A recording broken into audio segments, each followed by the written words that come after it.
Welcome to Scoli Sleep Stories. Before we begin, take a moment to get comfortable. Let the day soften around you, and settle in for a calm documentary made for curious minds. If these stories help you rest, learn, or simply enjoy a quieter part of the day, please consider liking this episode and subscribing to the channel. Now, when you are ready, let us begin. Chapter 1. Beneath the Great Station Roof. High above the platform, iron ribs curve through the evening air. They rise from one side of the terminus and pass overhead to the other, supporting broad panels of glass dimmed by smoke and soot. The last daylight filters through in shades of pearl, gray, and faded blue, while the station lamps cast warmer reflections below. From certain angles, the roof seems almost to float above the waiting trains. It is a vast glazed canopy, held in place by columns, brackets, bolts, and the patient confidence of Victorian engineering. It is a night in the closing years of the 19th century, sometime between 1890 and 1900, and this is one of Britain's principal city termini. Not every station is so broad or imposing. Many country stations are modest places, serving smaller communities. Here, however, an important railway route begins, and the train shed has been built on a grand scale. Some great termini have several parallel roofs, with glass arranged in repeating ridges. Others possess immense single spans. St. Pancras, which opened in 1868, is sheltered beneath a celebrated single arch of iron and glass. This station belongs to the same confident railway age. Its roof covers long platforms, waiting carriages, and travelers gathering beneath one shadowy, weatherproof sky. Slowly your gaze lowers from the ironwork to a large clock above the platform entrance. Its pale face can be read from a distance. The dark hands advance with quiet certainty, measuring the minutes before departure. Other clocks are placed throughout the station, near the booking offices and in rooms used by the railway staff. Farther along the route, more clocks wait at other stations and in signal boxes. The growth of the railway made a shared national time increasingly important.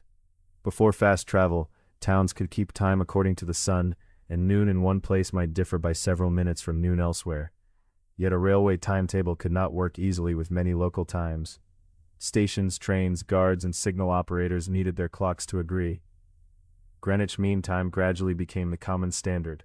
On this late Victorian evening, the station clock gives every traveler the same reassuring answer. There is still time. Beyond the clock lies the booking hall, with wooden counters and ticket windows beneath shaded lamps. Railway company notices hang where passengers can read them, and platform indicators show where each train is waiting. There are waiting rooms divided by class, and in some stations separate rooms divided by gender. A refreshment room offers a place to sit before departure. Nearby, a bookstall displays newspapers, books, and railway timetables. Other offices receive parcels and luggage. Bags and trunks are weighed, labeled, and directed toward the proper train. These arrangements may seem elaborate, but they have developed through decades of railway growth. From the 1840s onward, Britain's railway network expanded rapidly. Lines spread between major cities, industrial towns, seaports, market centers, and rural communities. One route joined another, until places once separated by lengthy road journeys could be reached within a matter of hours. By the end of the century, a traveler might leave one city in the evening, rest while the train moved through the darkness, and arrive hundreds of miles away the following morning. British sleeping cars had been in operation since 1873, although they did not run on every train. Dining cars and other comforts also varied according to the route, railway company, class, and decade. Tonight's train is a prestigious long-distance service. Its dark, varnished carriages stand beside the platform, their windows glowing softly behind curtains. A porter approaches with a hand barrow. Its wheels make a muted sound over the paving. Upon it rests a substantial traveling trunk, secured with straps and marked with a destination label. The trunk will not need to remain in the passenger compartment. It can travel in the guard's van, where larger pieces of luggage are carried together. The porter examines the label and guides the trunk into the evening's orderly stream of baggage. You retain only a small case and a dressing bag. Elsewhere on the platform, another passenger keeps a rolled traveling rug close at hand. A hat box is passed carefully to an attendant. Each object has its place. Each quiet exchange narrows the wide world of the terminus into the simple matter of one journey. Your ticket is unfolded beneath a warm lamp. A railway employee checks it and returns it with a courteous motion. Around you are low conversations, the soft tread of boots, and the occasional rumble of a luggage barrow. Somewhere beyond the roof supports, a station bell sounds. It is not a reason to hurry. It is only another note in the measured order of the terminus. At the head of the train, the steam locomotive waits beneath the darkened glass. Its paintwork reflects small points of amber light. Brass and steel fittings appear briefly through a thin veil of vapor. The engine breathes rather than roars. Steam escapes with a long, gentle sigh, spreading near the rails before fading into the cool air. A quiet knock comes from within the machinery. Then there is stillness, followed by another soft hiss. Smoke rises toward the roof and mingles with the soot already resting upon the panes. Under a clearer sky, the evening might appear brighter. Here it is softened. The dim glass blends lamplight, smoke, and the last traces of day into one muted color. The station seems enclosed within its own calm twilight. Along the carriages, lamps have already been lit. Warm rectangles appear at regular intervals, each window suggesting a small room prepared for the night. Attendants move beside the train, consulting lists and checking doors. The guard speaks briefly with a member of the station staff. A few final parcels are carried aboard. Above it all, the station clock continues its steady advance. The railway has changed the shape of distance. Cities remain where they have always been. Hills, fields, and rivers still lie between them. Yet the hours required to cross the map have become fewer. An evening departure and a morning arrival can now belong to one continuous journey, with the night itself becoming part of the passage. You begin to walk along the broad platform beside the waiting train. The polished carriage panels are dark enough to hold blurred reflections of lamps, columns, passing coats, and pale wisps of steam. Railway company signs help direct travelers toward the proper carriage. A porter walks a few steps ahead, carrying your smaller case. He moves without haste, familiar with the length of the train and the place assigned to each passenger. Behind you, the ticket windows, waiting rooms, and bookstall gradually recede. Ahead, the windows of the sleeping carriage shine with a gentler light. The porter pauses and quietly indicates the correct carriage. A railway attendant stands beside the open door. He checks the ticket once more, then gestures toward the step. One hand rests upon a polished rail as you rise from the broad platform into the carriage. At once, the great station roof seems farther away. Its iron arches, clocks, signs, and wandering echoes remain just outside, yet the interior before you is narrower and warmer. Lamplight rests upon varnished wood. Upholstery softens the enclosed space. The distant breath of steam reaches through the open doorway, subdued now, like a tide heard beyond a sheltered room. The small case is placed inside. The porter withdraws, and the attendant gives a quiet nod. Then the door closes with a soft, well-fitted sound, and a brass catch turns gently into place. Chapter 2. The Sleeping Compartment. For a moment, you remain beside the closed door, listening to the station beyond it. The sounds have not disappeared. The wheels of luggage barrows pass over the platform stones. Voices rise and soften. Somewhere beneath the great roof, steam escapes with a long, quiet sigh. Yet the compartment gathers these noises and gently dulls their edges. It is not silent, nor is it perfectly sealed from the busy railway outside. It is simply enclosed, a modest private room fitted with care inside a carriage that will soon be moving through the night. The door is framed in varnished wood, warm in color beneath the lamp. Its brass catch has been polished by years of use, as has the small handle below it. Brass appears elsewhere too, in hooks, hinges, brackets, and the fittings around the window. Such details vary from one railway company to another. Some carriages are restrained and practical. Others display elaborate joinery, patterned fabric, and decorative trim. This compartment belongs to one of the more comfortable late Victorian services, and its makers have tried to combine usefulness with a quiet sense of refinement. Along one wall stands a broad upholstered seat. Its covering is deep in color and durable, made to endure many journeys, though it still yields gently when you sit. The seat is wide enough for 2 or perhaps 3 passengers during the day, depending upon the arrangement of the carriage. Padded armrests stand at either side, with buttons set neatly into the fabric.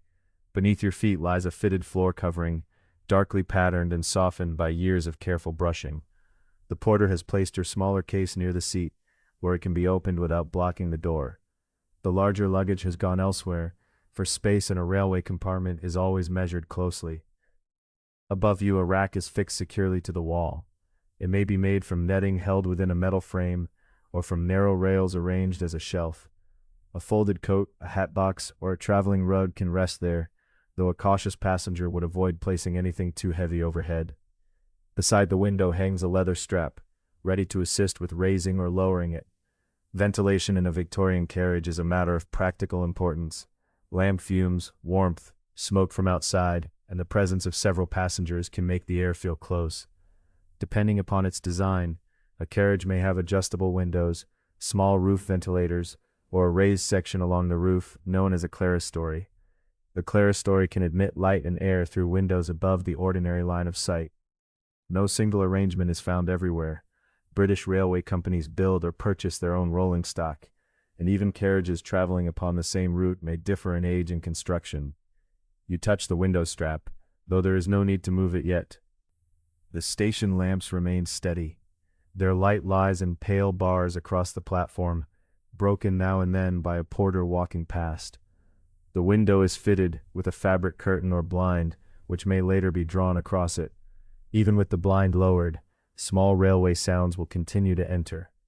The door is not soundproof, and the joints around the window cannot shut out every thread of cool air. A Victorian sleeping compartment is not a modern hotel bedroom carried upon wheels. Its comfort comes from careful adaptation, rather than spaciousness. Above the seat, a shaded lamp casts its glow downward. Oil lamps remain in use on many trains, while compressed gas lighting has become widespread during the later Victorian period. Electric carriage lighting is beginning to appear by the 1890s, but it is not yet universal. Tonight, the lamp shines through a soft shade that keeps its brightness from filling every corner. The upper panels of the compartment remain dim, while the brass fittings and varnished wood hold small, mellow reflections. Heating also depends upon the railway, the route, and the design of the carriage. For many years, passengers have relied upon hot water foot warmers. These sturdy containers are filled at stations and placed near the feet. By the late Victorian period, steam heating is increasingly found on leading trains, with warmth carried through pipes connected along the length of the train. Yet such heating cannot be assumed on every service. Here, a gentle warmth lingers near the floor, enough to soften the coolness waiting beyond the glass. You rest your feet there and settle a little farther into the upholstery. The seat before you is more than it first appears. In some sleeping carriages, seats can be transformed into beds by means of levers, retracting armrests, and supports that extend into place. Britain's first sleeping carriage fitted with beds was introduced by the North British Railway in 1873 on a service between Glasgow and London. Its mechanical arrangement allowed daytime seating to become sleeping accommodation when night came. In the decades that followed, railway companies developed a variety of designs. Some retained convertible seats, while others provided dedicated berths. By the 1890s, a traveler might encounter bedding, a wash arrangement, a mirror, retaining straps, or some form of call device. Yet these features are not standardized across British railways. One company's sleeping carriage may differ considerably from another's, and even premium accommodation can vary by route and period.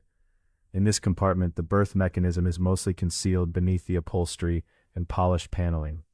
Later, an attendant will release the fittings and prepare the sleeping space. Supports will hold the surface in place, while straps or raised edges may help to keep the bedding secure as the carriage moves. Folded linens, pillows, and blankets are stored nearby, ready to be brought out at the proper hour. Certain sleeping cars may provide a small washstand, perhaps with a basin and a container of water. Running hot water should not be expected. Access to a lavatory also depends upon the carriage plan, and a private lavatory for every compartment would be unusual. Everything here has been arranged within narrow limits. Comfort is present, but it remains the comfort of a railway carriage. Such accommodation represents the more privileged side of Victorian train travel. A first-class passenger who pays the additional sleeping car fare may enjoy privacy, bedding, and the assistance of an attendant. Most overnight travelers know a simpler experience. They may remain seated in an ordinary compartment, sharing the space with others, and dozing as well as they can beneath a coat or traveling rug. Second class and third class arrangements are generally more modest, and a proper berth lies beyond the reach of many passengers. The difference is plain, though the railway carries all its passengers over the same rails. In every class, night travel changes the meaning of distance. A person may leave one city in the evening and arrive far away the following morning. Hours that might once have required an inn or a pause in the journey can now pass within the carriage instead. For the present, however, the train remains beneath the station roof. You settle back against the seat and look slowly around the compartment once more. First the door with its polished brass catch, then the luggage rack, the shaded lamp, the folded curtain, and the dark window beyond. Everything has its place, nothing is large, but little space has been wasted. The woodwork encloses the room with a sense of order, and the lamp gives each surface a quiet depth.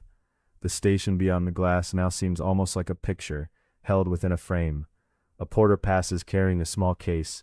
An attendant walks along the platform, checking the carriage doors one after another. Farther away, beneath the iron and glass roof, a signal changes with a muted mechanical sound. A whistle follows. It is faint beneath the roof, not urgent, but clear enough to suggest that the preparations are nearly complete. You feel the upholstery supporting your shoulders. The warm air near the floor rises gently around you. The small case rests within reach, and the luggage rack above remains still.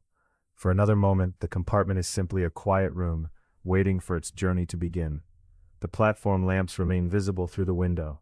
Their reflections lie upon the glass, mingling with the shaded light inside. Then one reflection trembles. The curtain stirs almost too little to notice. Beneath the compartment comes the gentlest pull, followed by a soft answering motion through the carriage. The brass fittings give a faint murmur. The upholstery shifts beneath you, and the room seems to breathe. Outside, the platform lamps begin to move, one by one, past the window. Chapter 3. Departure into the evening. At first, it is difficult to say whether the train has moved at all. There is only a gentle release, as though some quiet restraint has been lifted. The upholstered seat shifts almost imperceptibly beneath you. Outside the window, a porter standing beside a luggage barrow appears to glide backward. Then a painted sign follows him, and beyond it the platform lamps begin to pass, one worn circle after another. The great station roof remains overhead for a little while longer. Its iron ribs move slowly across the upper part of the window, while the glass panes reflect the last gray-blue light of evening. Beneath that broad canopy, other trains wait beside their platforms. Their compartment windows shine in orderly rows, each holding a small interior world of polished wood, fabric, parcels, newspapers, and passengers settling into place. Your own train gathers motion carefully. There is no sudden rush. The carriage gives a mild sway. The couplings between the vehicles draw firm, and the platform edge slides steadily away. A station clock appears briefly between two columns. Its pale face seems to watch the departure. Then it too passes from view. Such a departure depends upon many people, though from inside the compartment their work may seem almost invisible. Before the first movement, station staff have watched the platform and checked the carriage doors. The guard has confirmed that the train is ready. Depending upon the railway company and the period, readiness might be shown by a whistle, a hand signal, or a lamp held in an agreed manner. Customs differed, but the purpose remained the same. Each person had to know that preparations were complete and that the train had permission to leave. Ahead, the signal has been cleared. In the dusk, its lamp appears only as a small point of color. The driver, seeing permission to proceed, gently opens the regulator. This admits steam to the locomotive cylinders and serves a purpose broadly comparable to that of a throttle. The engine draws the carriages forward, and the long train begins its measured journey. Beside the driver, the fireman tends the needs of the locomotive. He helps maintain the fire and keeps watch over the boiler water. Driver and fireman work together. One controls the locomotive and observes the line ahead, while the other helps sustain the supply of steam. Their duties require steady attention and practiced understanding. Yet here in the compartment, their work reaches you only as a smooth pull through the floor. The last platform lamp slips behind, and the light changes beneath the open sky. Evening rests over a wide landscape of railway lines, low buildings, brick walls, and distant roofs. Carriage sidings lie beside the route, holding coaches between journeys. Some stand dark and empty, others contain a few shaded lamps, making their windows glow softly in the gathering dusk.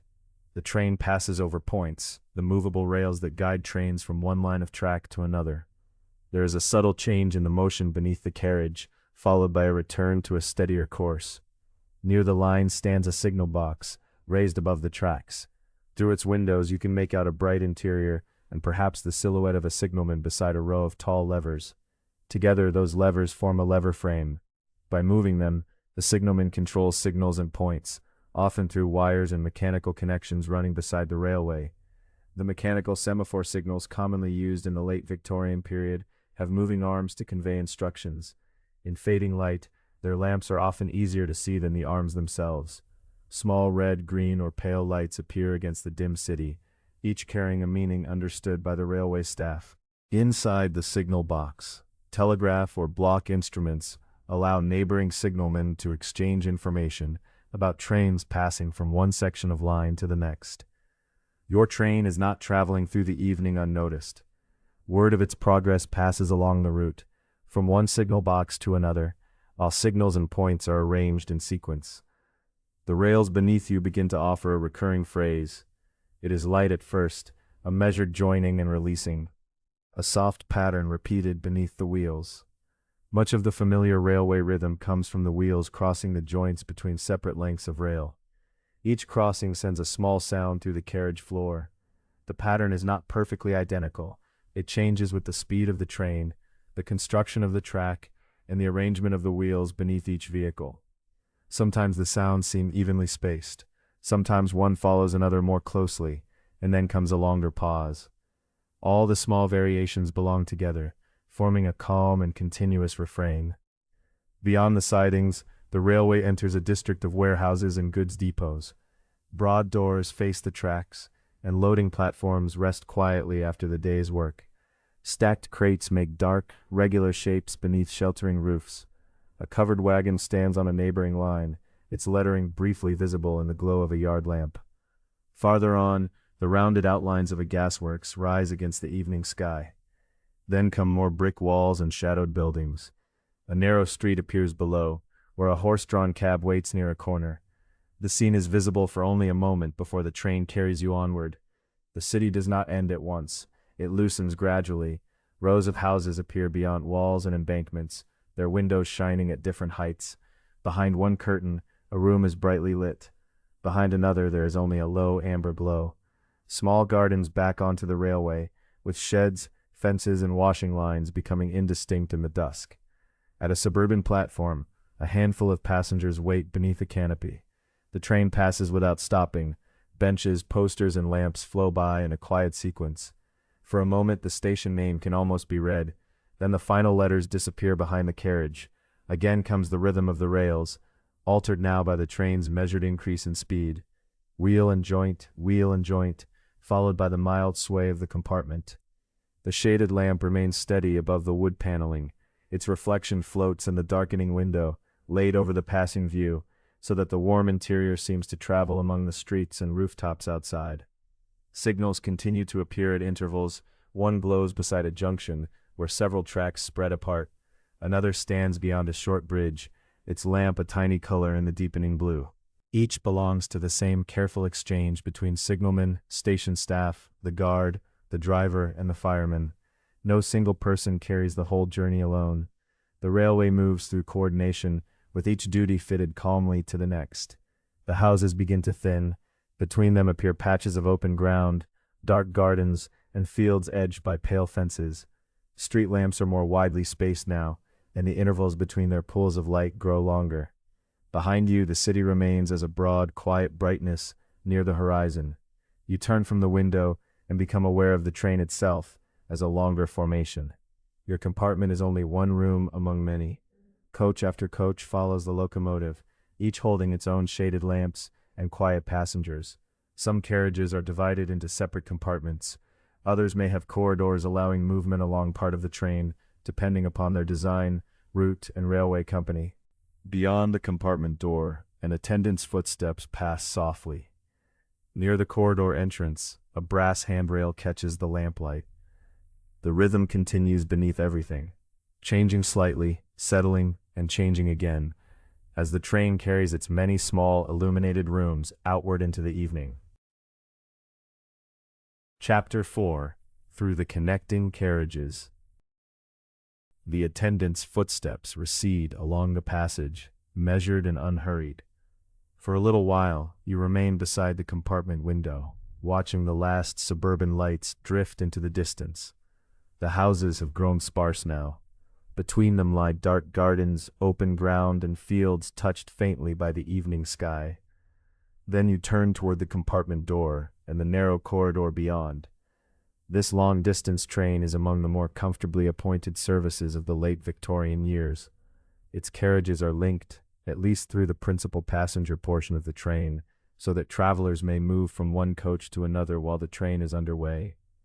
By the 1890s, such arrangements are becoming more common on premier routes, though they are still far from universal.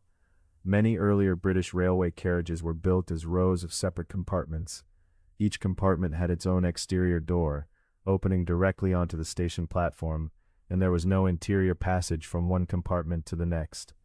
Once the train had departed, passengers generally remained where they were until another station was reached. Even on many ordinary services of later years, this older arrangement remains familiar. Here, however, a side corridor runs beside a series of compartments.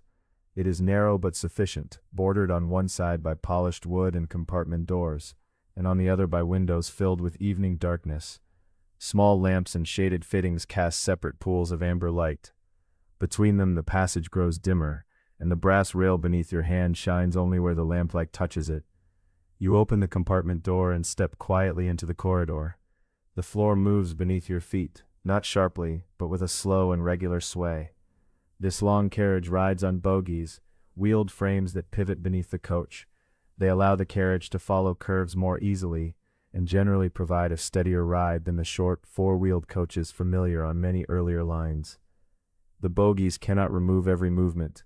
There is still a mild shifting from side to side, and a soft rising and settling as the wheels pass over the joins in the rails. Yet the motion soon becomes predictable. Your hand rests lightly upon the rail while the train carries both you and the narrow passage forward together. Beyond the compartment windows, other passengers occupy their own small rooms. In one, a gentleman reads an evening newspaper beneath a lamp, its broad pages folded neatly so that they do not brush his neighbor. In another, two travelers sit opposite one another without speaking, their coats comfortably buttoned and a traveling rug spread across their knees. Farther along, a curtain has already been drawn. The doors remain closed, and the corridor is peaceful. Now and then comes the faint murmur of a voice, the turning of a page, or the gentle touch of glass against wood. These sounds do not disturb the rhythm of the carriage. They seem to belong to it, just as the shaded lamps belong to the paneling, and the occasional gleam of moonlight belongs to the windows. Near the end of the coach, an attendant approaches. He moves with the easy balance of someone accustomed to railway motion. His duties may include checking tickets, helping with luggage, arranging bedding later in the evening, and reminding passengers when a meal is ready. On some services, these tasks are shared among several members of staff. A Pullman or restaurant car may have its own car conductor, steward, or attendant, whose role is distinct from that of the railway guard. The attendant glances at your ticket, gives a small nod, and returns it. "Supper is prepared in the restaurant car," he says quietly. Then he continues on his way, pausing beside another compartment door. The guard, elsewhere on the train, has different responsibilities. In British railway service, the word guard refers to the official concerned with the readiness of the train, its documentation and signals, and important aspects of its safe running. The position is not quite the same as that of an American railroad conductor, although the two titles are sometimes confused. The guard commonly works from a van, often placed toward one end of the train. That van may carry larger pieces of luggage, parcels, railway equipment, and brake apparatus. It also provides accommodation for the guard, perhaps including a desk or a modest working space. From there, the guard attends to the practical order of the journey. Not every part of every train is open to passengers. The guard's van is a working railway space rather than another room along the public corridor. Other sections may also be closed, depending upon the arrangement of the train. Your own way tonight is simple. It leads only toward the restaurant carriage and the supper waiting there. At the end of the corridor stands a substantial door. Beyond it lies the gangway between the coaches. Communicating gangways are still a comparatively modern convenience, and their design varies. Some are enclosed more completely than others. Their protection from weather, noise, and movement is not always perfect.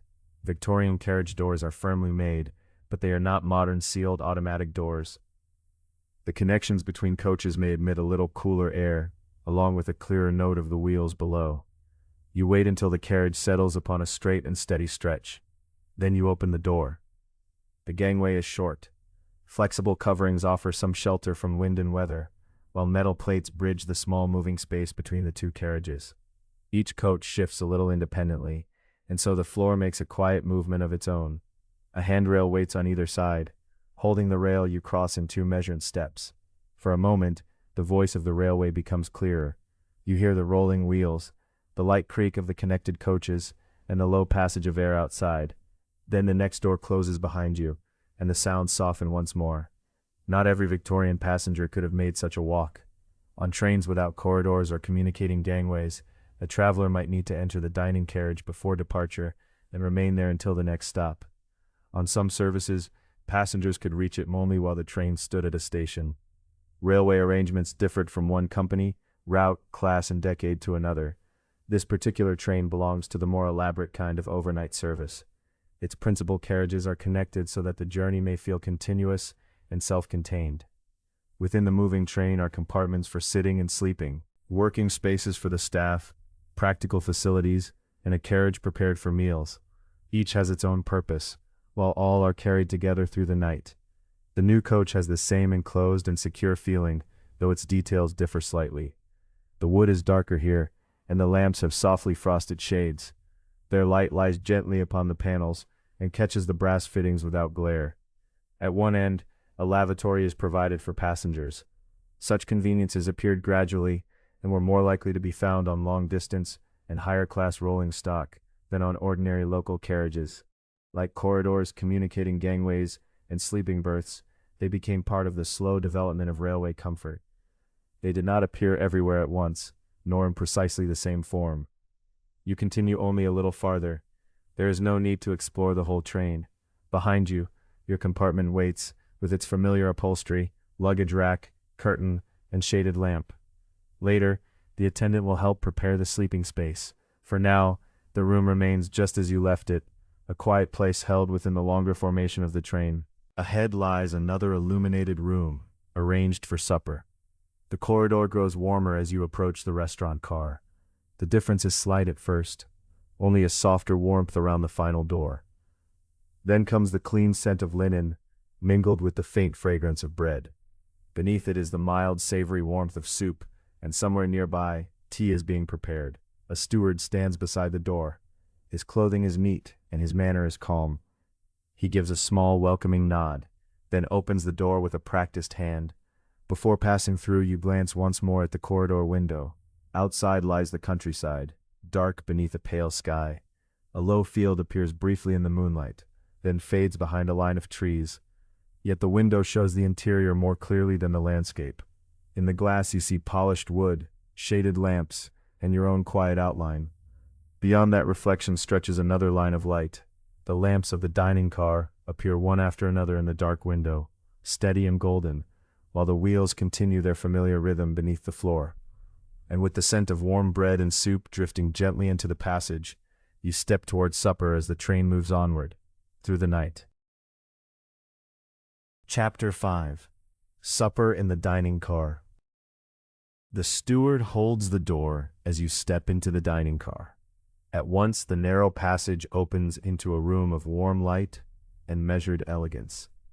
Polished wooden panels line the walls.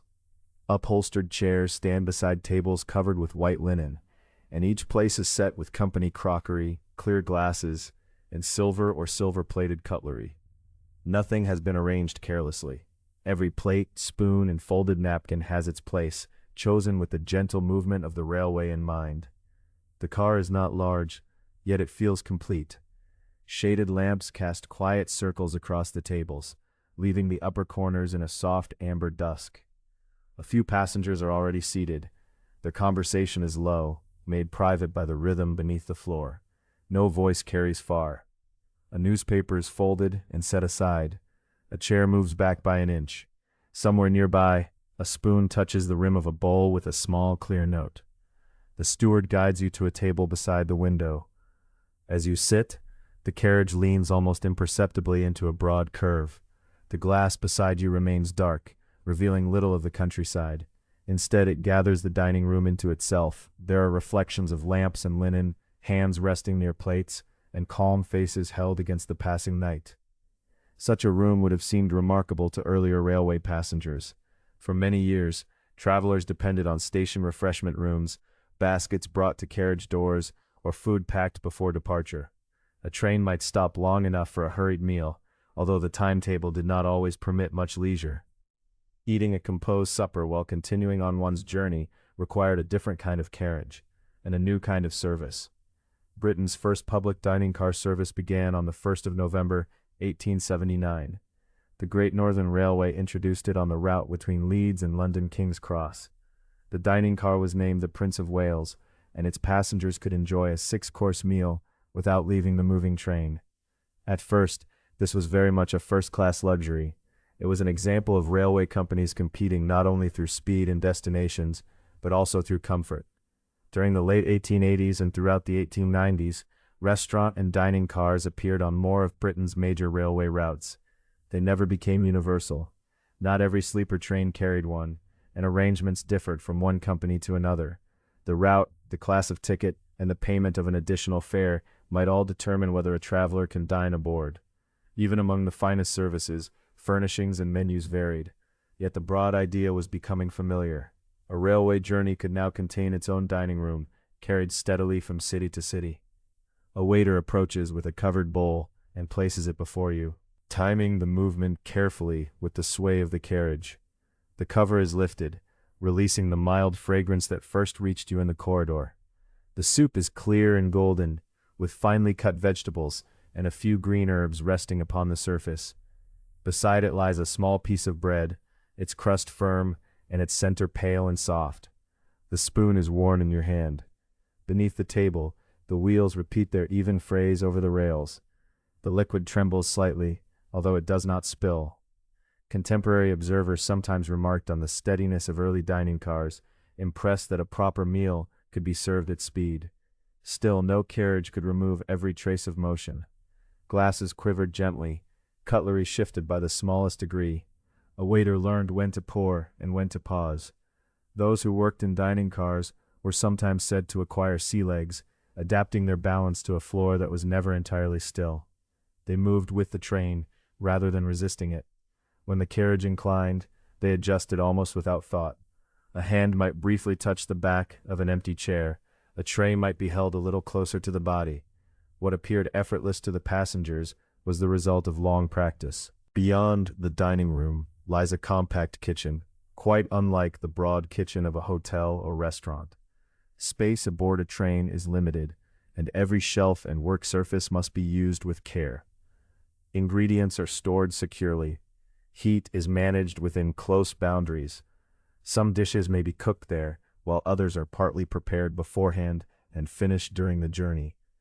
Supplies and prepared ingredients can be loaded at a major station or a railway catering depot, where bread, meat, vegetables, tea, and other provisions are assembled before departure. Within that small working space, cooks and assistants prepare one course while the previous course is being served. Plates must be arranged, covered, and carried through a vehicle that continues to turn and sway. Cups, bottles, pans, and serving dishes all require secure places. The meal before you is therefore more than a collection of recipes. It is a quiet exercise in timing, balance, and careful cooperation. Your soup bowl is removed. After a restful interval, a fish course arrives. The fish is delicately cooked and accompanied by a pale sauce, with potatoes placed neatly to one side. On some menus, such a dish might be given a fashionable French name. Late Victorian menus sometimes placed French culinary terms beside familiar British foods, lending the meal a cosmopolitan air. Yet beneath the formal wording were recognizable ingredients, prepared according to the route, the season, and the resources of the railway's catering service. After the fish might come roast beef, mutton, or another meat, accompanied by vegetables and bread. Later there may be pudding or tart, perhaps followed by fruit and cheese. No single menu belongs to every railway, and no journey offers precisely the same courses. Wine may be available in some first-class dining services, although it is neither universal nor expected.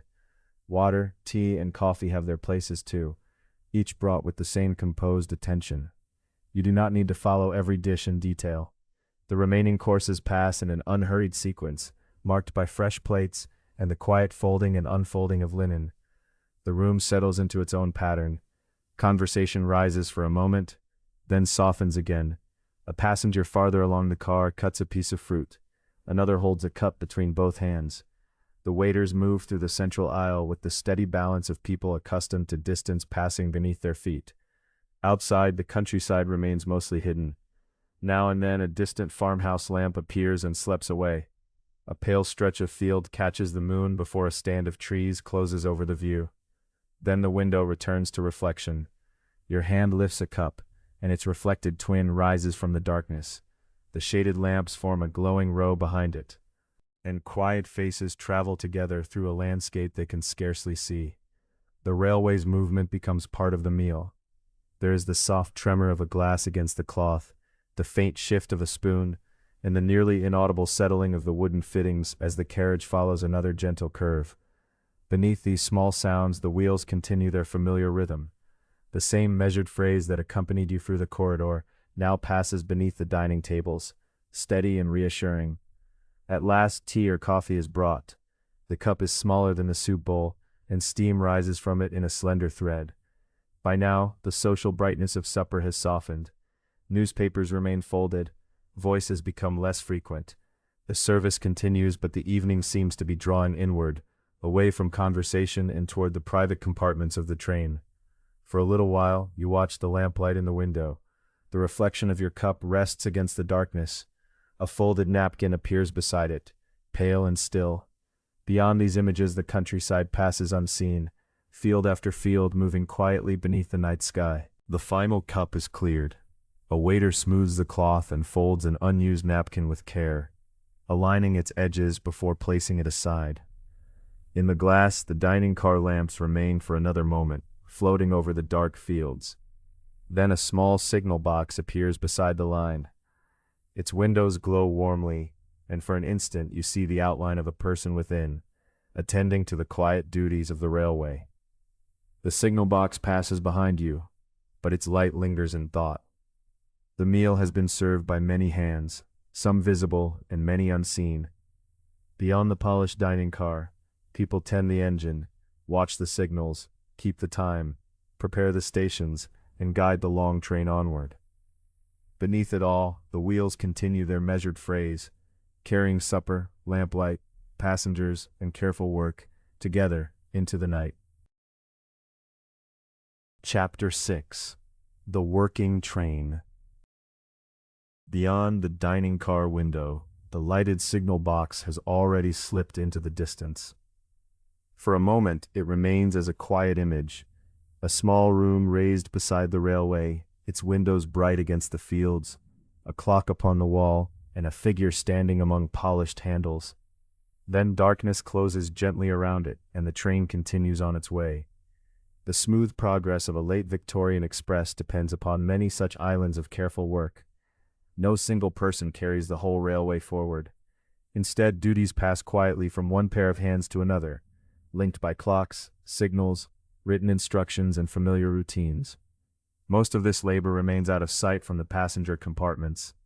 It can be noticed only in its results: a timely departure, a steady journey, a meal served neatly, or the measured slowing of the carriages before a station.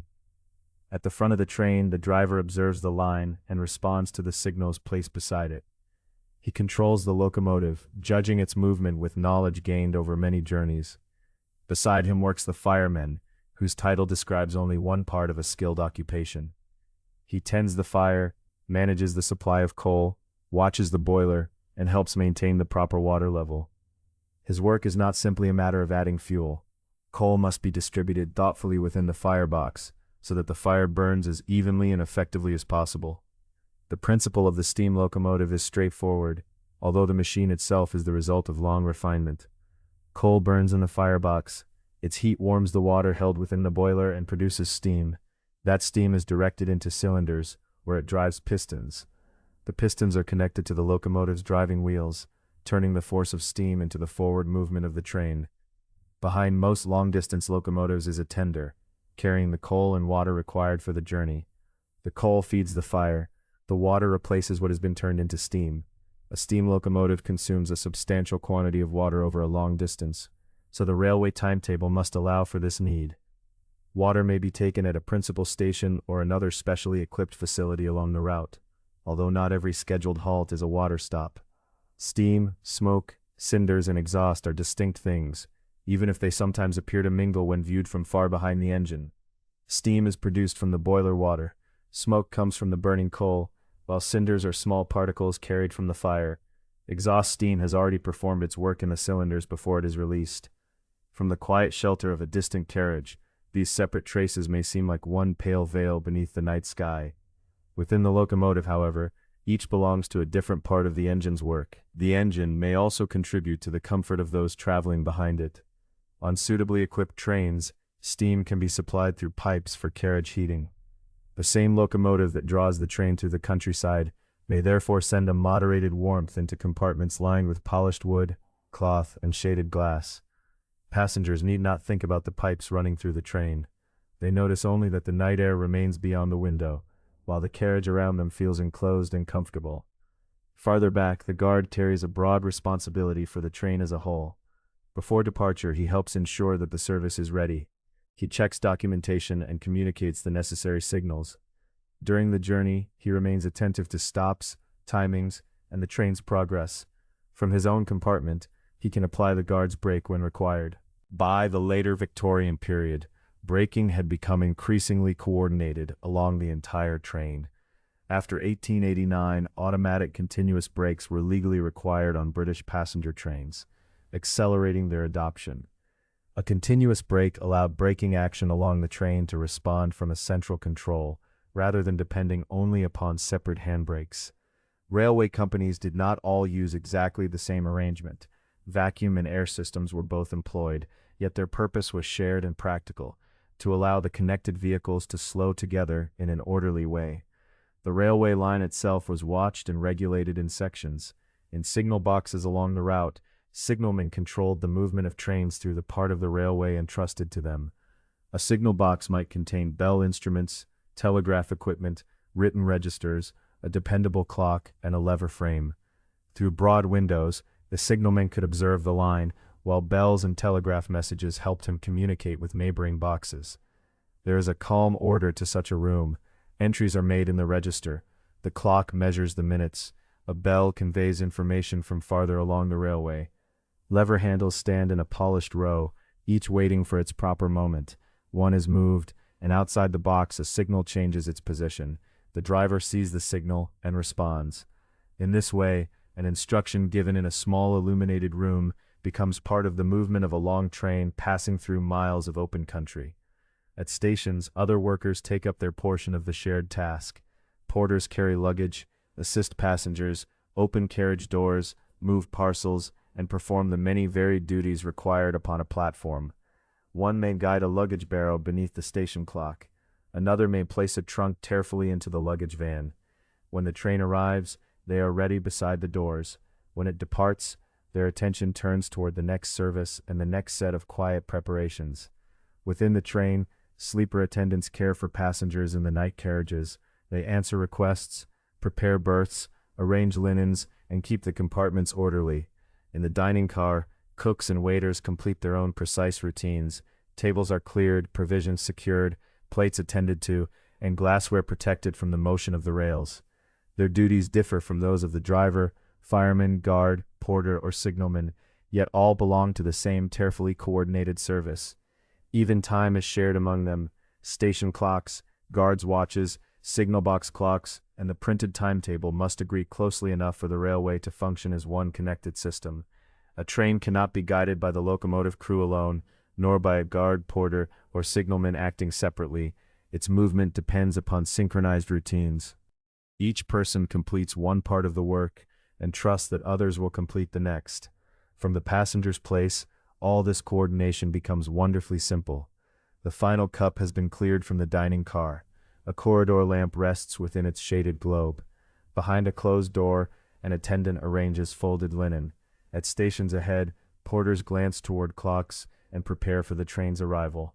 Farther ahead still, coal, water, steam, signals, and practiced judgment are translated into an even forward motion.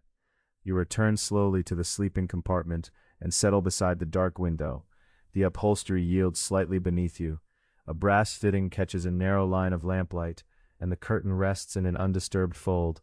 There is no need to follow every clock, register, bell, or signal. The railway's many watchful rooms and careful hands have been gathered into the steady phrase beneath the floor. The wheels repeat their familiar pattern. The shaded lamp remains constant. Beyond the glass, the countryside is mostly hidden, with only an occasional light appearing and fading at the edge of a distant field. The train carries its passengers onward, while its workers continue their separate, connected tasks. Presently, the rhythm grows a little slower. The notes of the wheels seem to widen, and the carriage settles into the gentle restraint of an approaching stop. Beyond the window, a few platform lamps appear ahead, warm against the open darkness. The train is nearing a scheduled halt. A modest station building takes shape beneath the lamps. Its sign is not yet clear, though a bench, a luggage barrow, and the pale rims of several milk churns can already be seen. For a few quiet minutes, the great connected world of the railway will touch a small rural community. Chapter 7. A Moonlit Country Station. The train slows with such patience that the change is felt before it is clearly heard. The steady phrase beneath the floor lengthens, each turn of the wheels leaving a little more space before the next. Outside the window, two warm lamps drift nearer. Their light rests upon a low platform, a painted bench, and the dark outline of a luggage barrow waiting beside a doorway. The carriage glides beneath a modest canopy. Its final motion is gentle, with a soft drawing together of couplings, a quiet settling of weight, and then stillness. For a moment, the absence of the wheel rhythm seems like a sound in itself. The locomotive remains quietly alive at the head of the train. Steam curls past the platform edge, pale where it crosses the lamplight, then invisible again beyond it. Somewhere forward, metal gives a mild murmur as it rests. Inside the compartment, the shaded lamp is steady. The curtains no longer tremble. Throughout the carriage, everything seems to pause with the train. Through the window, the station reveals itself within a limited circle of light. The place name is written clearly on a broad signboard. Railway companies use different lettering, colors, and designs, but the purpose was practical. A passenger looking from a carriage needed to know where the train had stopped. Here the letters are pale against a darker ground, neat and easily read beneath an oil lamp fixed to the wall. Gas lighting could be found at stations where a supply was available. Smaller or more remote stations often relied upon oil lamps instead. These required regular attention. Their reservoirs had to be filled, their wicks trimmed, and their glass kept clean. A well-tended lamp was a small sign of care, shining steadily through mist, rain, or a clear country night such as this one. Beneath the lamp stands a porter in a dark uniform. He carries a hand lamp whose glow can be directed where it is needed. He speaks briefly to the guard, though the words do not reach the compartment. Their voices belong to the station's quiet business, low and practiced. The building behind them is plain rather than picturesque. Many smaller stations were designed first for usefulness. This one has brick walls, square windows, and doors marked for their different purposes. There is a booking office where tickets are issued, a waiting room with wooden seats, and a small office for the station master. A compact parcels office stands near the end of the building, while another door leads to the lamp room. At some rural stations there might also be lavatories, a larger waiting room, or a house attached for the station master and family. Arrangements varied by company, route, and the amount of traffic passing through. Here, everything is modest and close together. A clock hangs beneath the canopy. Behind one curtained window, a lamp illuminates the corner of a desk. Farther along the platform stands a small shelter with a bench. Beyond it, the station slips gently into shadow. Near the end of the line, a signal box rises above the rails, its upper windows faintly bright. From that raised room, levers help control signals and points, the movable rails that guide a train from one track to another. Even at this quiet hour, the railway continues through permissions carefully given, received, and confirmed. Beyond the passenger platform, two goods wagons wait upon a siding beside a low loading dock. Their outlines are softened by moonlight. A goods shed stands nearby, broad-doored and silent, ready for the traffic of another day. The railway carried far more than travelers. Parcels, baskets, agricultural produce, machinery, and household goods all moved along its lines. At some stations, livestock was carried as well, though none waits here tonight. Instead, several milk churns stand beside the luggage barrow, their metal sides pale beneath the lamp. Milk churns were familiar at some agricultural stations, but they were not a feature of every platform. Where dairy farming was important, milk might be brought from nearby farms and placed upon a separate dock or upon a designated part of the platform before being sent toward a town or city. In this way, the railway timetable joined the daily work of the countryside to distant urban markets. Near the churns lies a tied bundle of newspapers, wrapped against soot and damp. Railway services allowed newspapers printed in cities to reach rural readers on the same day. News and notices from farther away could arrive promptly, connecting a small community with events beyond its immediate fields and roads. At busier stations, bookstalls made newspapers, periodicals, and books readily available to passengers. Reading became a familiar part of railway travel, whether in a compartment or a waiting room. This little station has no open bookstall at such a late hour, but the bundle beneath the canopy belongs to that same circulation of printed words. A door opens several carriages behind. One traveler steps down, followed by a small case placed carefully upon the platform. Another passenger boards nearer the front of the train. Neither movement is hurried. A farewell is spoken softly, too indistinct to understand. The porter closes a door, tests its handle, and turns toward the luggage barrow. Elsewhere along the platform, a parcel is lifted down and carried toward the office. Lamps are inspected, and the station's small exchange is completed. Mail sorting aboard trains was the specialized work of traveling post office services, not something performed in every passenger carriage. Here, the night's business is simpler. Passengers, luggage, newspapers, and a few parcels pass quietly between the train and the station. In the daylight hours, these rails connect the surrounding community with work, urban markets, post, news, consumer goods, and visiting relatives. A farmer may send produce toward the city. A shopkeeper may receive a parcel of household goods. Travelers who once measured a journey by long miles of road can now think of it in stations and timetables. The station is small, but it is not isolated. Its rails continue in both directions beyond the lamps, joining this quiet place to a wider national life.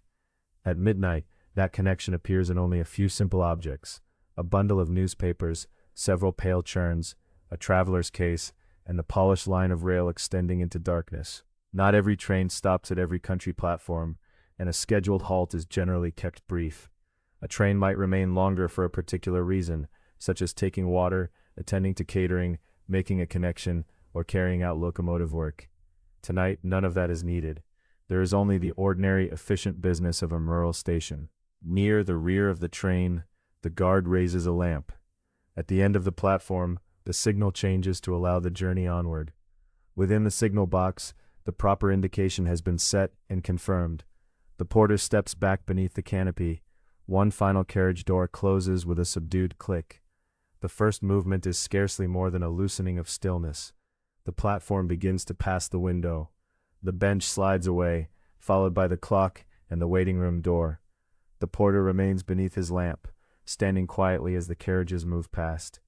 The station sign enters the frame, its place name clear for a moment, and then is gone. The milk churns shine once more before the edge of the canopy hides them. The bundle of newspapers, the luggage barrow, and the softly lit office window follow. Last comes the signal box, its illuminated panes suspended briefly above the dark rails, then the station is behind. The wheels recover their familiar measure, gently at first, then with greater certainty. One lamp remains visible across the field, small and amber beneath the moonlit sky. It diminishes until it might be the light of a distant house, and then becomes no more than a warm point among the shadows. Within the train, supper has ended. The dining car is quiet, its tables cleared and its lamps lowered. Along the corridor, doors close one by one as the carriages settle into the later hours of the journey. When the attendant returns to your compartment, he carries folded linen over one arm. He speaks in a lowered voice. Behind him, beyond the darkened glass, the country station's final light slips softly from view. Chapter 8. Preparing the Berth. The attendant pauses at the compartment door, folded linen resting over one arm. In the shaded light, the sheets appear almost silver white, while the blanket beneath them is deeper and warmer. He waits as you gather your book, gloves, and railway ticket from the seat beside you. Nothing is hurried. The train has settled into its night rhythm, and every small movement seems to follow the measured turning of the wheels. On a service like this, the upholstered seats serve more than one purpose. By day, they offer a comfortable place from which to watch the countryside pass. At night, under practiced hands, they become part of a berth. The arrangement varies between carriage designs. Some sleeping cars conceal dedicated beds behind polished panels, while others use broad seats, movable cushions, hinge supports, or frames folding down from above. In this compartment, the lower berth is made from the seat itself. You step into the corridor while the attendant begins, leaving the door partly open so you may watch without standing in his way. He lifts the long seat cushion and turns it carefully. Beneath it lies a fitted wooden support, plain and practical beside the polished paneling. A brass catch is released, and the support comes forward with quiet firmness, widening the sleeping surface. Another cushion is shifted and aligned with the first, until the mattress is complete. The little table beneath the window is folded away. In moments, the private sitting room has become a small, sheltered cabin. The attendant tests the supports with one hand before opening a fresh sheet across the berth. He smooths it from end to end, tucking the edges beneath the cushions. Fresh linen is a plausible comfort on a premium Victorian sleeping service, though standards differ by railway, route, and decade. Some travelers bring more of their own comforts. Others spend the night on an ordinary carriage seat with little more than a travel rug. Here, the provision is generous.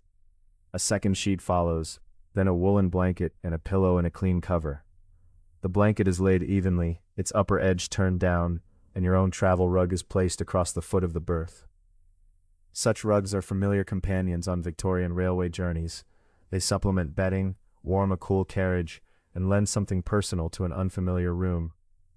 Before dependable carriage heating becomes widespread, travelers often value them greatly. In colder weather, an attendant might also provide a hot water foot warmer, a sturdy container filled with heated water and set near the passenger's feet. Such warmers are used on many Victorian railways, though not on every journey or always in sleeping compartments. Tonight, the carriage holds a mild, even warmth, so none is needed. The rug remains folded at your feet, square and ready. In some carriages, an upper bed can be lowered and reached by a short folding ladder. Retaining straps or guards may help keep the sleeper secure as the train moves. Their forms differ, as sleeping car mechanisms differ among companies and carriages. Since the upper berth is not needed tonight, it remains folded away, almost invisible in the dark woodwork. The attendant lowers the window blind partway and draws the curtain across most of the frame, leaving a narrow strip through which moonlight appears and vanishes beside passing hedges, cuttings, and trees. Lighting aboard Victorian trains changes with place and period. An older carriage may use oil lamps, another may be fitted with gas. Later services may have electric light. Each system has its own method of lowering or extinguishing the illumination. Here the attendant turns the lamp down until it gives only a muted amber glow. It reveals the berth, luggage rack, folded gloves, and face of a watch, without filling the room with brightness. Your larger trunk remains elsewhere in the train, in luggage accommodation or the guard's van. The smaller dressing bag stays close at hand, secured where it cannot shift with the gentle swaying of the carriage. On a premier service, a lavatory or modest wash compartment may be available nearby, practical rather than spacious, with a basin and water. Depending on the carriage, washing water or a small carafe may instead be supplied inside the compartment. There are no modern showers, electrical outlets, thermostats, or bottled toiletries. Comfort comes in quieter ways: clean linen, warm fabric, careful arrangement, and attentive railway staff. When you return from washing, the compartment is ready. The attendant asks softly whether anything further is required. Drinking water stands on a recessed ledge near the wall, within easy reach. Your ticket and watch lie beside it, the small hands showing the late hour as the case catches a glimmer from the lamp. Preparing for the night is mostly a matter of practical choices. Boots may be removed and set beneath the berth, toes outward so they are easily found. Outer clothing may be loosened or folded rather than exchanged for elaborate nightwear, since privacy and space are limited. Small possessions are gathered and secured so none slips beneath the furniture. A pin, coin, or pencil might otherwise travel softly across the floor whenever the carriage rounds a curve. You fold your gloves and place them beside the watch, with the ticket partly beneath them, secure but visible. Your boots stand together below, and the dressing bag remains within reach. Their familiar order gives the room a settled feeling. The attendant makes one final adjustment to the blanket and checks the brass latch. His work has been almost silent, a sequence of unhurried actions. A cushion shifted, a support lowered, linen unfolded, a curtain drawn. Beyond the paneled walls, the railway continues across the dark countryside, yet the wheels seem farther away, softened by upholstery, wood, linen, and folded cloth.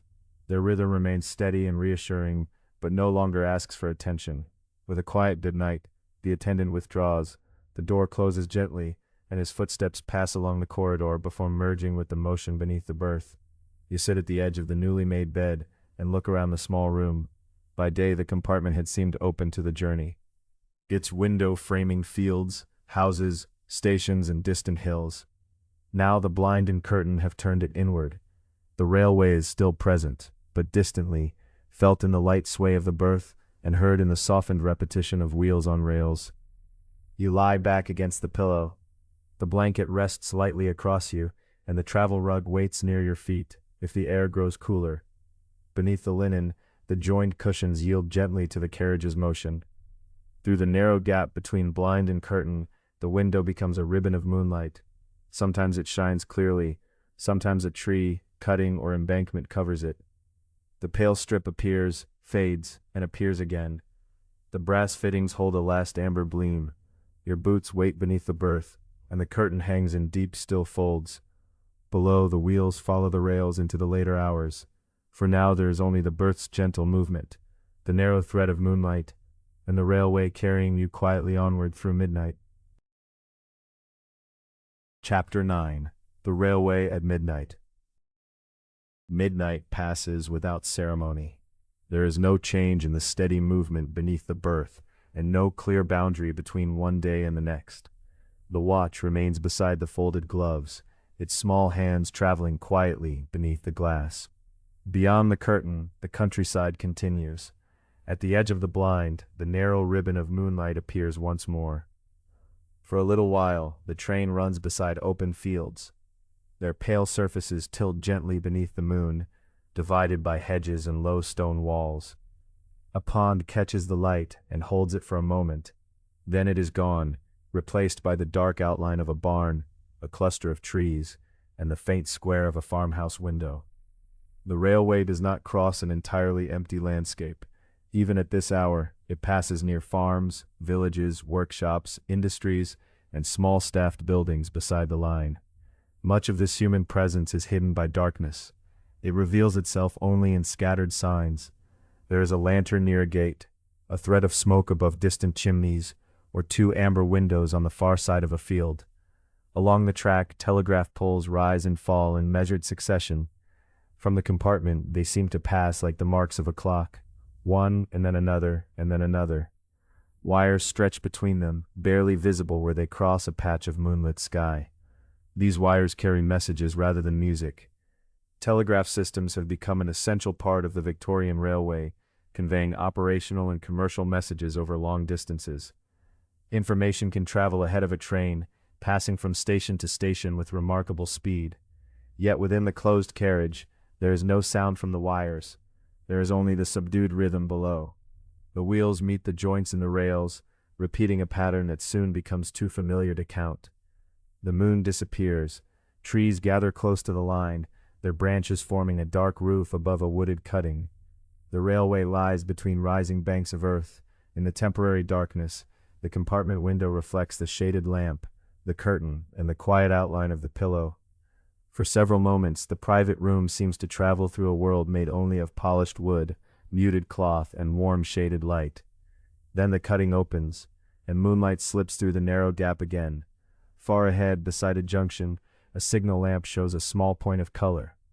By day, many Victorian signals display their meaning through the position of a movable arm, known as a semaphore.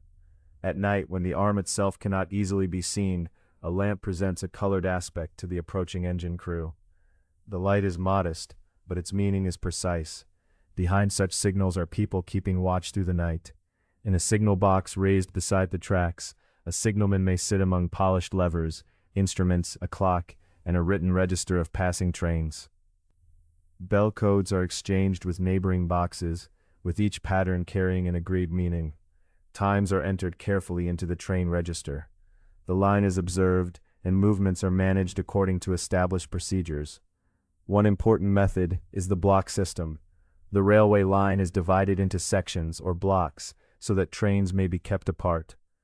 The exact procedures vary between companies, and they continue to evolve during the 19th century. Yet the central purpose remains simple.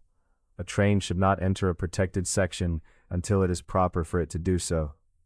All these careful exchanges remain unseen from the berth.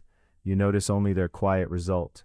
The train passes beneath a signal, glides by the lit windows of a signal box, and continues into open country. A figure may be standing there behind the glass, attending to the instruments. Before the eye can be certain, the little building has slipped behind. The rails rise onto an embankment. Below, a narrow road turns through the fields. A covered cart stands near a cottage, and farther away, the roofs of a village rest around a square church tower.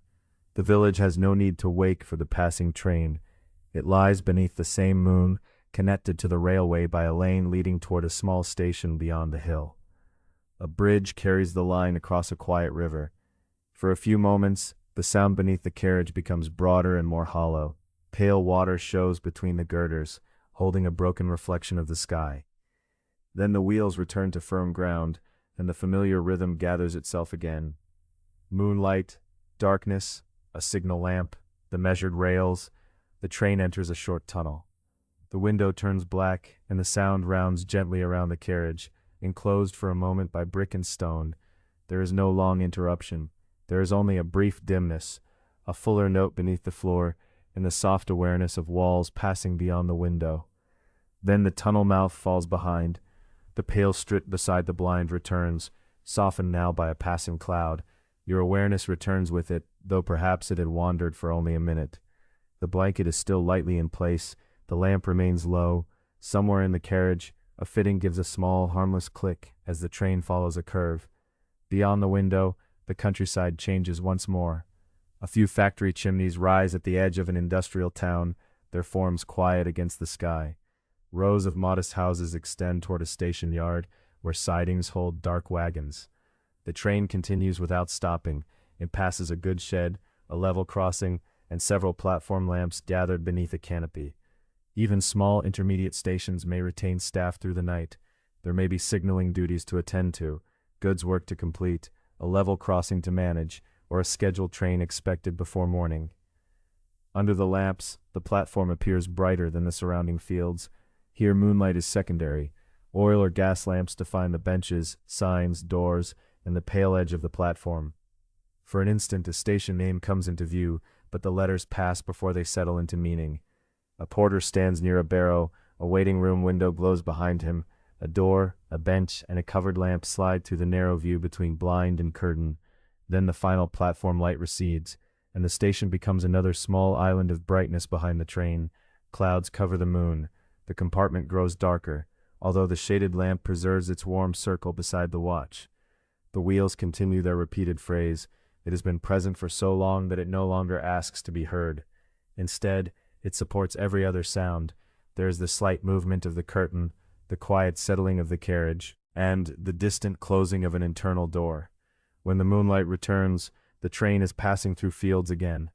Telegraph poles accompany the line. Their upright forms appear briefly, vanish, and appear once more. A copse interrupts them. Another cutting hides the sky. A bridge lifts the railway above a sleeping road. Each change arrives softly and passes without requiring attention. Moonlight touches the window, then fades behind trees. A signal lamp appears, then slips away. The rails carry their quiet rhythm across another bridge. For a little while, there is only darkness. Somewhere beyond the compartment, another signalman observes the line and notes the train in his register. Bell codes pass between signal boxes. Somewhere ahead, a station clock advances by a minute. The railway continues through the night by many small acts of observation, communication, and care. The route turns again toward open country. Distant lamps mark a village near the line. Farther on, a few buildings beside the railway suggest another staffed facility. Awake while the surrounding fields rest. The train passes between them without disturbance. Soon the darkness opens, and the moon lays a pale path across the land. The wheel rhythm continues after midnight, becoming less a sound than part of the journey itself. It blends with the gentle motion of the berth and the faint warmth of the lamp. Even the changing landscape begins to feel cyclical. Fields give way to trees give way to a cutting. A tunnel briefly removes the light, and then the window brightens again. Telegraph poles return beside the track, keeping their silent company. Your awareness drifts with these changes. Sometimes the countryside seems clear. At other moments, only the compartment remains. The polished paneling holds a trace of amber light. The folded gloves rest beside the watch. The curtain hangs in deep, quiet folds. Beyond it, clouds, trees, station roofs, and the changing direction of the train cause the moonlight to appear and disappear. At last, the train begins to ease its pace. The alteration is so gradual that it is felt before it is fully noticed. The rhythm of the wheels grows slower. A line of platform lamps approaches beneath a low roof, each one becoming steadily clearer through the gap beside the blind. Their warm light overtakes the moonlight and falls across the glass. The train comes to rest at a station whose name you barely register. For a moment there is stillness beneath the berth. Then muted footsteps cross the platform. A low voice enters the quiet compartment, softened by glass, curtain, and the deep, familiar hush of the night. Chapter 10. Half Waking at Distant Platforms. The station name remains somewhere beyond the curtain, painted in pale letters upon a dark board. You hear it spoken once, perhaps by a porter, but the syllables are softened by distance and do not remain in memory. They seem to belong to the platform rather than to you. Muted footsteps pass beside the carriage. A door opens farther along the train, followed by a low exchange of greetings. Someone climbs aboard, someone else descends, placing a careful foot upon the platform. There is the quiet movement of luggage, the turn of a handle, and the gentle closing of a door. Then the footsteps withdraw beneath the station roof. From the berth you can see only a narrow strip of the world outside. A railway employee walks along the platform, carrying a covered lamp. Its hood directs the light where it is needed, and prevents the glow from spreading too brightly. The lamp passes through the visible gap, disappears behind the curtain, and returns for a moment as a reflection upon the glass. The train may be waiting for a scheduled connection. At a junction such as this, another service might arrive from a branch line, bringing a few passengers who will continue through the night. Or the pause may allow water to be taken for the locomotive, since a steam engine requires a generous supply. There may be parcels to transfer, mail bags to exchange, or some other planned task to complete according to the timetable. Whatever the reason, the work remains mostly unseen. From within the compartment, the pause is measured in faint signs. There is a distant hiss, a barrow rolling across uneven paving, and a murmur of voices beneath the roof. The train feels still, yet ready, its carriages resting in a long line beside the platform. Above the station offices, a clock marks the hour. Before railways, Towns commonly kept time according to the sun in their own locality. Noon was the moment when the sun stood highest. Because this occurred at slightly different moments in places east or west of one another, local clocks did not always agree. The differences were small, often only a few minutes, but the railways made those minutes important. Trains moved between towns according to published schedules, and connections depended upon a shared understanding of when one service should arrive and another should depart. Railway companies therefore helped to encourage the use of a common standard time. In Britain, this was based upon the time measured at Greenwich. Station clocks and railway watches could then agree across long distances. By the later Victorian period, standard time had become an ordinary part of life, though it represented a quiet and considerable change. A traveler could look at a clock in one city, journey through the night, and find the clocks at the destination, keeping the same agreed hour. Here, beneath the dim station lamps, time seems both precise and indistinct. The clock face is exact. Its hands occupy their proper places. Yet from the birth, the hour has lost its sharp edges. You know only that it is late, that the train has paused, and that this platform belongs to some point along the route. A whistle sounds in the distance, softened by the night air. Almost at once, there is a slight movement beneath the carriage. The train draws gently against its couplings, and the platform begins to pass the window. One lamp follows another. A bench appears, then a waiting room door with frosted glass, and then a porter standing beneath the station sign. The letters slip by too quickly to read. Soon the roof gives way to open sky. The wheels recover their familiar measure. The station lamps recede, becoming a short row of amber points, and then they are gone. Beyond the railway lies a darkness of fields, hedges, and low hills. The moon is hidden now, though its light remains faintly present behind the clouds. Distance on a railway is unlike distance upon a road. A journey that once required long stages by coach, with repeated changes of horses and nights spent at inns, can now unfold while a passenger remains within the same moving room. Counties pass beyond the curtains. Rivers and market towns are crossed without announcement.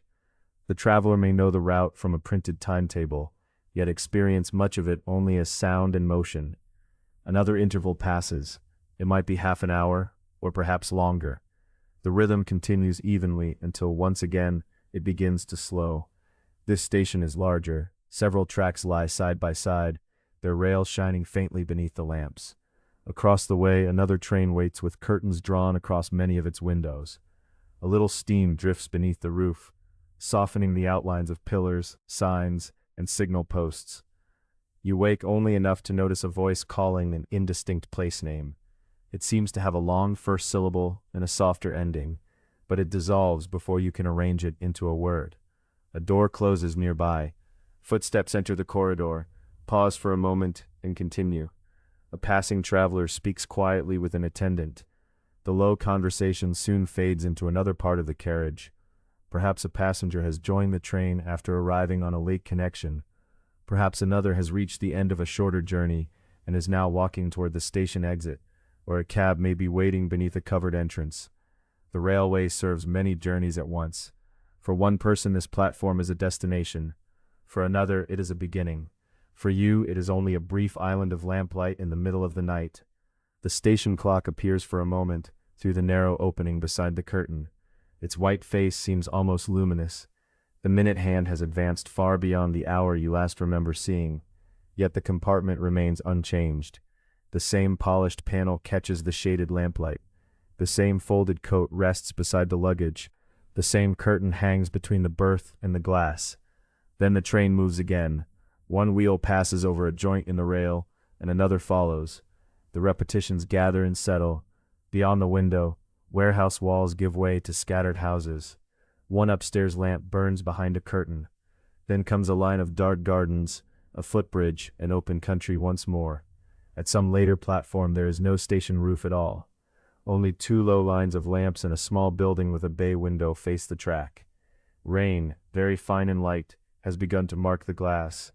Each droplet catches a trace of yellow from the platform lamps and carries it slowly downward. A railway worker walks beside the train with a covered lamp. His steps are measured, his coat dark against the pale paving. He pauses near the guard's compartment, where a few quiet words are exchanged. Farther ahead, Hidden beyond the curve of the carriages, water may be flowing into the locomotive's tank. The task takes only as long as the timetable allows, yet there is no feeling of haste. It is practiced work, performed on this night as it has been on many others. The place name here is shorter. You almost understand it. By morning, however, even its shape will be difficult to recall. So the stations continue, separated by broad reaches of darkness. Some are junctions with many lamps and branching rails. Others are little more than a platform, a clock, and a waiting room kept ready for the first train of the day. Each has its own staff, its own register, and its own place within the ordered movement of the railway. To a half-waking passenger, they blend gently together. A bell heard through glass, a porter's lamp moving beneath a roof, a clock face shining above an office door, a handle turning, footsteps passing, a carriage door opening and closing somewhere along the train. At one platform, you hear only a few low voices before sleep draws near again. At another, a lamp shines through the curtain and lays a narrow golden line across the polished wood. The line remains for a moment, trembles faintly with the carriage, and then slips away as the train begins to move. There is no need to remember each stopping place. The timetable keeps its careful record, even while the traveler drifts beyond the need for names and hours. Railway watches continue to mark the minutes. Station clocks wait beneath their roofs. Guards, attendants, and station workers attend to the planned pauses of the journey. Within the berth, however, time has become simpler. There is stillness, then movement, lamplight, then darkness, a quiet platform, then the returning rhythm of the rails. The curtain settles against the window. The shaded lamp remains low. Behind you are towns whose names have already faded. Ahead are others, still hidden in the remaining night. Between them, the carriage carries its small private world onward. Another platform may come before morning. There may be muted footsteps, a covered lamp, and a place name heard only once. Yet each pause will soften in the same way. The lamps will recede, the dark fields will return, the wheels will resume their quiet phrase, and station clocks, one after another, will keep the same patient time.